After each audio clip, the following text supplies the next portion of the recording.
waktu di Jawa dengan teman-teman anak-anak death metal. Cuman nggak bisa menikmati musiknya. Kemudian datang ke Lombok dan kenal dengan salah satu gitaris teman SD sendiri, ya namanya Re. Di situ saya mulai mengenal musik lebih dalam. Perkenalan sama musik pertama kali di mungkin pas kelas 6 SD. Musiknya punk rock awalnya. Saya didengerin lagunya Superman is Dead dari Kota Rock City, masih album Kota Rock City, sampai ke Green Day di album Dookie. Itu mulai saya tertarik sama musik terkait dengan band terutama.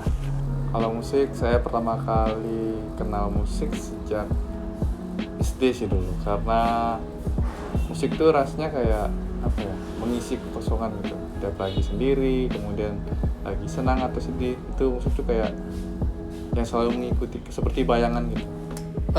Perkenalan terhadap musik ya, pertama tuh saya udah dengerin dari TK sih ya.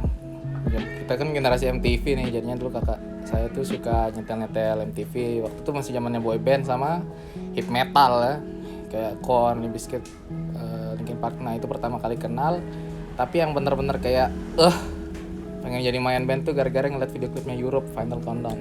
Gara-gara drummernya si Ian Hoglan ya kalau nggak salah.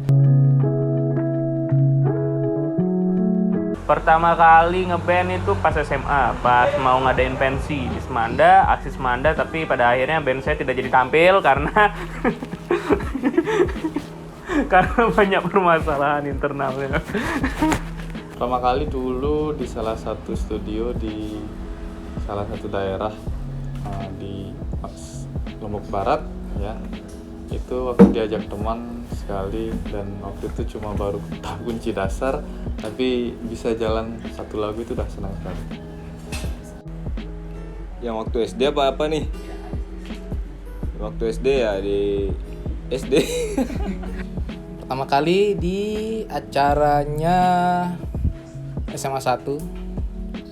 Kalau nggak salah dulu musikalisasi puisi gitu. Waktu itu ada satu acara di kampus farmasi di salah satu universitas negeri di Kota Mataram yang terkenal. Dan kebetulan kami waktu itu dari ekonomi, waktu itu kita harus ngirim perwakilan gitu untuk ngisi, lupa sih pokoknya acaranya donor darah gitu. Gak ada nih, saya diminta kan, kebetulan saya waktu itu BEM-nya, saya yang diminta, ada nggak bisa ngisi acara gitu. Wah, nggak ada yang pandai cakep secara apa ya, secara ngomong gitu. Jadi udah saya kirim band aja ya waktu itu. Ya udah saya ngajaknya Wibi sama di drum waktu itu, main cajon sama Anung buat ngisi gitar kedua. Jadinya itu awalnya saya vokal gitar, Wibi cajon, Anung gitar ngebass. Itu sih awal berdirinya. Oke, proses pertama gabung STTH diajak sama salah satu pendiri STTH yaitu Ray Herdiansyah buat mukul gendang awalnya, tapi pada akhirnya kita memukul drum. Nah, ternyata ngeband sekira ngedangdutan awalnya. Pertama kali proses gabungnya mungkin lebih ke ini sih ya, diajak sih dulu coba lagu yang saat ini sudah dirilis itu kalau nggak salah 2020 ya kalau nggak salah. Itu sering latihan, kemudian kulik-kulik lagu sampai terakhir masuk dapur rekaman bareng. Itu pertama kali masuk STTH, kemudian lanjut sampai hari ini. Diajak sama salah satu gitaris Silver Ticket to Home yang bernama Re. Ya mulutnya kurang ajar sih bang, tapi saya bisa menerimanya.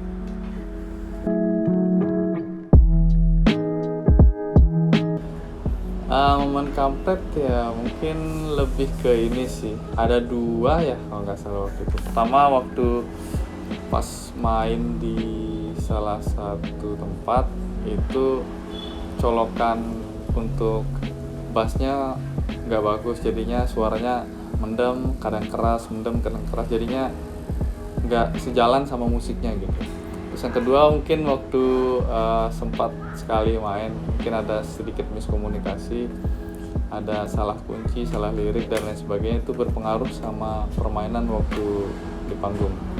Pokoknya acaranya tuh di pinggir pantai, inget banget. Kita salah kostum men. Kita pakai celana pendek semua, style pantai. Tapi secara crowd itu yang paling hebat dan itu STTH pertama kali dibayar. Kalau waktu yang paling apa? Yang paling kampretnya ketika rekaman pertama.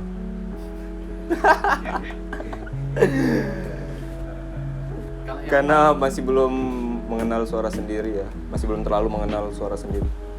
Momen paling kampret adalah saat main, gak ada yang nonton sama sekali di salah satu acara pokoknya. Yang nonton kru, nah, tapi alhamdulillahnya ada.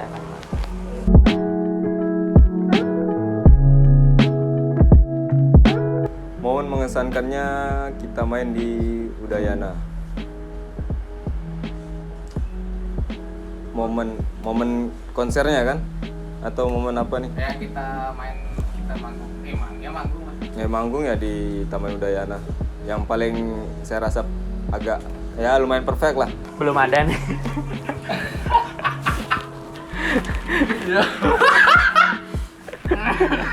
Apa nih yang indah yang yang agak lah yang main ya, pas ada pernah main di Taman Semanggi saat itu, jadi ada vibes mukul-mukulnya orang yang nonton ada gitu, maksudnya agak mosing sedikit lah gitu, walaupun nonton berdiri ngeliat kita nggak jelas. Yang paling indah ya kayaknya secara pribadi ya waktu 2021 kayaknya nemuin STTH balik lagi tuh. Kalau bagus ya untuk sejauh ini karena nggak banyak juga sih. Yang bagus sih menurut saya itu yang waktu kemarin terakhir main di Yuzar, karena itu momen pertama kali bawa lagu baru yang fresh, kemudian sampai pengunjung tuh ikut-ikut not seperti ini, itu ngerasa seperti oke, lagunya ini ear catchy sekali gitu. Jadi akhirnya wah ini benar nih aransemennya, terus pembawaannya seperti ini, cocok untuk lagu dimainkan di tempat seperti ini gitu. Kalau lokal jelas Pak D. Ahmad Dhani lah kalau lokal ya. Peter Pan dari segi lagu-lagunya, Padi. Kalau luar gue demen metal men, Megadeth gitu ya. Kalau luar Dave Mustaine. Sebagai bisa dibilang ini ya penikmat musik, saya bukan orang yang cenderung ke satu kiblat gitu. Artinya kalau suka satu band ya suka semua, itu enggak. Saya bukan orang seperti itu. Tapi saya kalau suka lagu di satu band, saya akan suka lagu yang memang saya suka. Artinya memang kalau lagunya enak, kemudian tetap nyaman didengar, kemudian liriknya yang kena, musiknya yang tetap terngiang-ngiang, ear catching, kemudian memang juga ini ya kayak band, bisa dibilang band atau lagu yang nggak pernah mati. Nah, kalau untuk hal itu saya bisa ambil lagunya Peter Pan sih, karena dari awal, dari pertama kenal lagu ya Peter Pan ini kayak emang pas sekali buat lagu saya. Kemudian beberapa band dalam juga. Kemudian kalau luar itu saya lebih ke MCR sama ini Green Day sedikit sih, nggak banyak tapi ya cukup juga mempengaruhi selera saya di musik. Yang paling mempengaruhi itu dari band Noah, yang dulu masih belum ganti nama, masih Peter Pan, lagunya bagus-bagus, keren-keren. Yang baru-baru mungkin Budi Doremi juga, lagu-lagunya masih ya enak didengar. Dan lagu apa sih yang Jikustik, dari band Jikustik. Ada Efek Rumah Kaca, Superman is Dead, salah satu juga lagi, Green Day tetap. Terusnya Morfem, baru-baru ini sih kalau Morfem. Sama saya seneng dengar liriknya Coldplay sih, itu aja.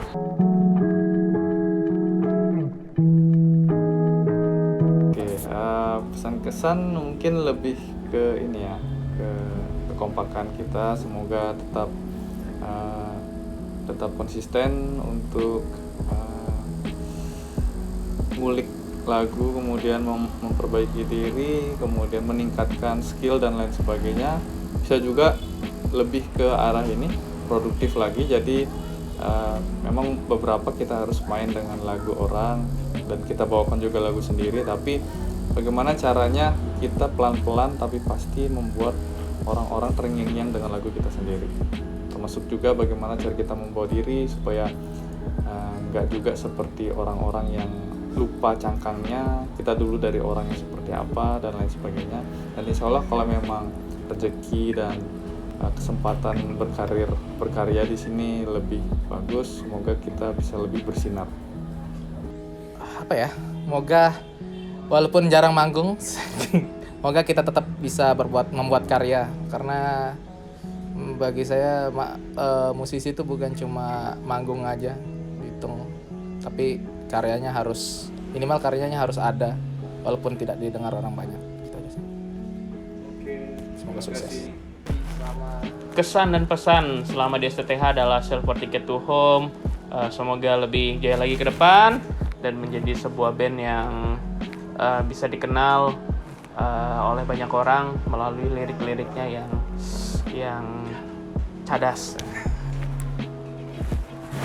Harapan ke depan semoga bisa sukses, bisa selalu bersatu, selalu support satu sama lain, dan semangat untuk besar. Oke, terima kasih. Oke, sama-sama.